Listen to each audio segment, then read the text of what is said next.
आज की बात। स्वागत है आपका।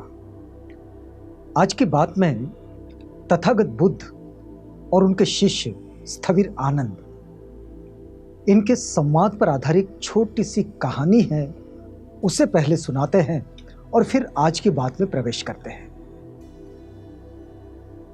बात ये शुरू होती है जेतवन से। जेतवन की ये बात है जब एक दिन तथागत बुद्ध के जो शिष्य है आनंद स्थविर, ये ध्यान साधना कर रहे थे और ध्यान के समय उनके मन में एक विचार आया कि तथागत बुद्ध ने पूर्व काल के 7 बुद्धों के बारे में बहुत सारी बातें बताई थी। उनके माता पिता का नाम, उनकी उम्र, उन्होंने कहाँ ज्ञान प्राप्त किया, किस वृक्ष के नीचे उन्हें बोधि ज्ञान प्राप्त हुआ। लेकिन एक बात मेरी समझ में नहीं आई। आनंद स्थविर के मन में यह प्रश्न ध्यान में चल रहा है कि एक बात मेरी समझ में नहीं आई कि क्या उन सब की शिक्षाएं, यानी कि सारे बुद्धों की शिक्षाएं एक जैसी थी। तो भिक्खु आनंद स्थविर इस प्रश्न को लेकर तथागत बुद्ध के पास पहुंचे और उनसे सवाल कर लिया। उनसे पूछा कि भंते भगवान, क्या सभी बुद्धों की शिक्षाएं एक जैसी हैं? तथागत बुद्ध ने आनंद स्थविर का ये जो उसके मन में उठ रही जिज्ञासाएं हैं, उस जिज्ञासाओं को समझ लिया और उनको बताया। बड़ा मुस्कुराते हुए उत्तर दिया। उस उत्तर में 3 गाथाएं, बड़े छोटे से 3 श्लोक हैं, इनको सुनाए। उसमें जो एक है वो ये है कि सब्ब पापस्य अकरणं कुशलस्य उपसंपदा सचित्त पर्योदपणं एतं बुद्धानं शासनं। आज भी बौद्ध जन अपनी नियमित प्रार्थना में इस गाथा का दोहराव करते हैं। इसका सरल अर्थ ये हुआ कि सब्ब पापस्य अकरणं, यानी कि सभी बुरे कर्मों का ना करना, कोई भी बुरा कर्म नहीं करना। कुशलस्य उपसंपदा, यानी कि अच्छे कर्मों का करना, पुण्य कर्मों का करना। सचित्त पर्योदपणं, अपने मन को पूरी तरह से शुद्ध करना, परिशुद्ध करना। एतं बुद्धानं शासनं, ये ही सभी बुद्धों की शिक्षा है। तो तथागत बुद्ध ने ये जो कहा कि देखो आनंद, यही सभी बुद्धों की मूल शिक्षा है। चाहे वे किसी भी युग के बुद्ध हो, वे सभी यही सिखाते हैं कि बुराई से बचना, भलाई करना और मन को शुद्ध करना। यही धम्म का सार है। धम्म इसके सिवाय और कुछ नहीं। ये जो प्रसंग है तथागत बुद्ध और आनंद के बीच का ये संवाद, यह हमें बताता है कि सभी बुद्धों की शिक्षा का मूल उद्देश्य एक ही होता है: नीति, करुणा और आंतरिक शुद्धि। धम्म का जो स्वरूप है वो समय और स्थान के अनुसार थोड़ा बदल सकता है, पर उसका जो मर्म होता है वो एक ही होता है: पाप से बचना, पुण्य का करना और मन की शुद्धि। तथागत बुद्ध की ये जो गाथा है, ये बड़ी विशिष्ट, बड़ी महत्वपूर्ण है। साथ ही साथ आज के वैज्ञानिक युग में भी इसकी जो प्रासंगिकता है वो बड़ी गहरी है और बड़ी व्यापक है। ये जो सिद्धांत है एक धार्मिक उपदेश तो है, इसमें कोई दो मत नहीं, लेकिन ये सिद्धांत आधुनिक मनोविज्ञान, न्यूरोसाइंस और सामाजिक विज्ञान में प्रमाणित तथ्यों से बिल्कुल मेल खाता है। जैसे कि बुद्ध की पहली बात, पाप न करना, सब्ब पापस्य अकरणं, नैतिक जीवन के लिए आधार प्रदान करता है। ये जो आज का न्यूरोसाइंस है, तंत्रिका विज्ञान, ये बताता है कि बार बार किया गया अनैतिक या हिंसात्मक व्यवहार हमारे मस्तिष्क में नकारात्मक न्यूरल पैटर्न बना देता है, यानी कि नेगेटिव न्यूरल पैटर्न। ये मस्तिष्क की सहानुभूति यानी कि एम्पैथी और निर्णय क्षमता को कुंठित बना देता है, उसको दमित कर देता है। मनोवैज्ञानिक स्टडीज ये भी दर्शाती है कि नैतिक रूप से गलत कार्य करने से व्यक्ति के भीतर गिल्ट और स्ट्रेस हार्मोन जैसे कि कार्टिसोल इसका स्तर बढ़ जाता है, जिसमें मानसिक रोगों की संभावना बढ़ जाती है। हार्वर्ड यूनिवर्सिटी ने इस पर बड़ा काम किया है। हार्वर्ड यूनिवर्सिटी का जो न्यूरो साइंस का डिपार्टमेंट है, वहाँ के एक न्यूरो साइंटिस्ट है डॉक्टर जोशुआ ग्रीन। इनके अनुसार ये कहते हैं कि जब व्यक्ति अनैतिक कार्य करता है तो मस्तिष्क के अमिगडाला और एंटीरियर सिंगुलेट कॉर्टेक्स में सक्रियता बढ़ जाती है, जो तनाव और अपराध बोध की भावना को बढ़ा देती है। उनके अनुसंधान में यह पाया गया है कि दीर्घकालीन अनैतिक व्यवहार न केवल सामाजिक संबंधों को बिगाड़ता है, बल्कि मस्तिष्क में नकारात्मक तंत्रिका पथ यानी कि नेगेटिव न्यूरल पाथवेज को बनाता है, और जिससे मानसिक स्वास्थ्य पर भी असर पड़ता है और बड़ा बुरा असर पड़ता है। इसलिए तथागत बुद्ध का अब दूसरा बिंदु आता है आगे, और दूसरा बिंदु क्या है? कुशलस्य उपसंपदा, अर्थात अच्छी शिक्षा ग्रहण करना, अच्छे कर्मों का करना।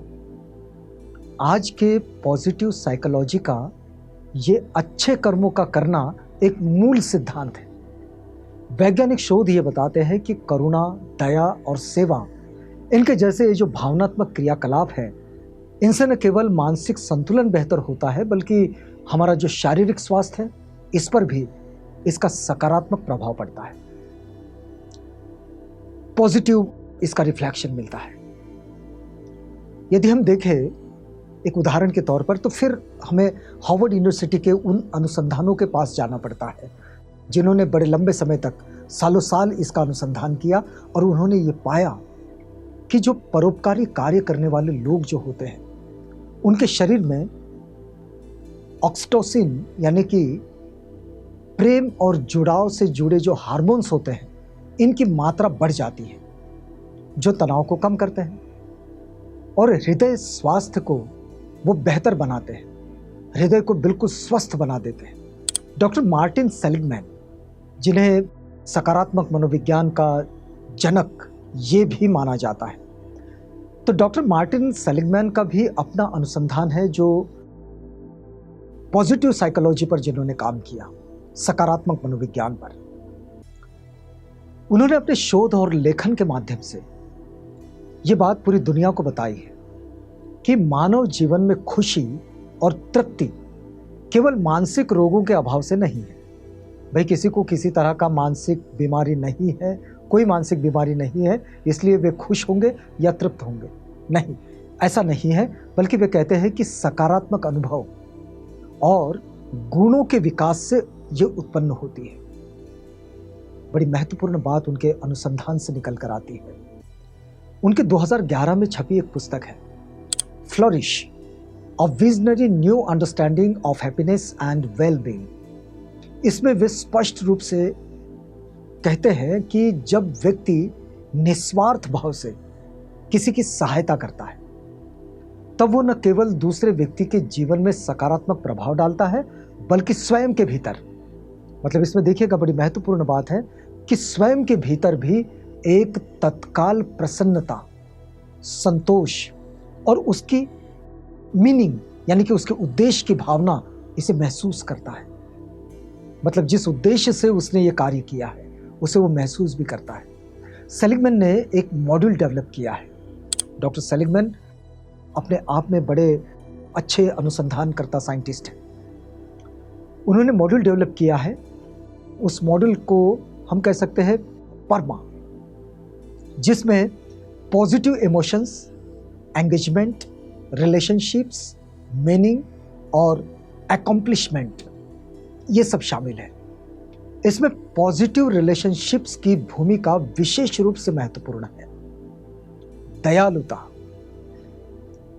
इसके जो कार्य होते हैं, किसी के प्रति दयालु होना, दया की भावना होना, ये जो दयालुता के कार्य हैं, ये इन रिश्तों को मजबूत करते हैं और व्यक्ति को अपने सामाजिक वातावरण में अधिक गहराई से जुड़ा हुआ महसूस कराते हैं, कि जो सामाजिक संबंध है उसको वो मजबूत कराते हैं। उन्होंने अपने शोध में ये भी पाया कि जब लोगों को जानबूझकर ये जो लोगों से अच्छे संबंध बनाने वाले छोटे छोटे कार्य कराए जाए, जैसे कि किसी अनजान व्यक्ति की सहायता करना, जैसे किसी दोस्त को प्रोत्साहित करना, या फिर कहें कि किसी ज़रूरतमंद को कुछ देना, ये करने के लिए जब उनको कहा गया तो इन व्यक्तियों में तत्काल मानसिक संतुलन और खुशी का स्तर अन्य किसी भी गतिविधि की अपेक्षा सबसे अधिक बढ़ा है। तो तथागत बुद्ध का ये जो उपदेश है,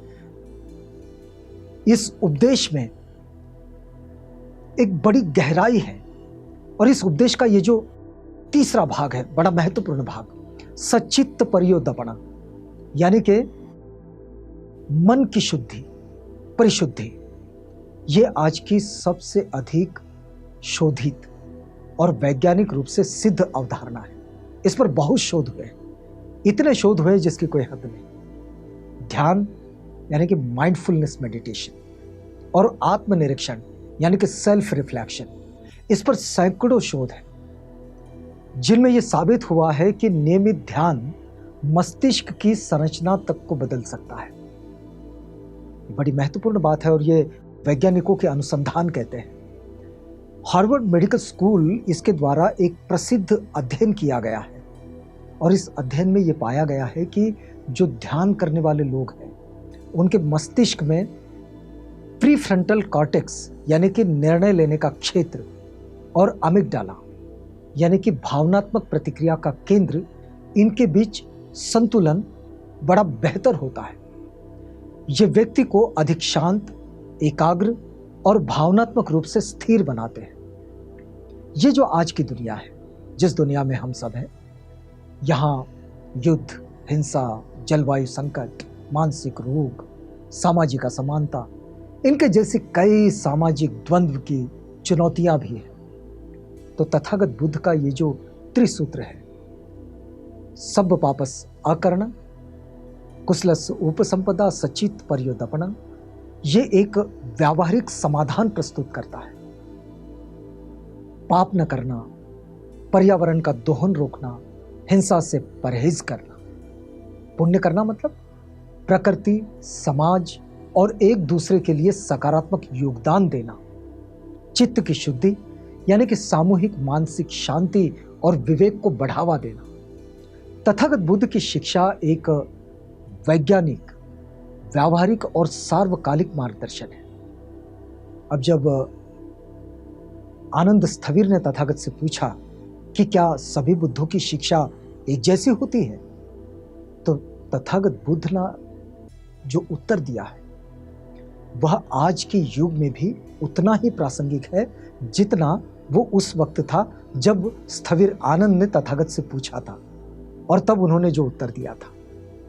आज संयुक्त राष्ट्र यानी कि यूएन, WHO यानी कि वर्ल्ड हेल्थ ऑर्गेनाइजेशन, ये दोनों ही अब वेल बीइंग एंड माइंडफुलनेस को नीति निर्माण में शामिल करने की सिफारिश करते हैं।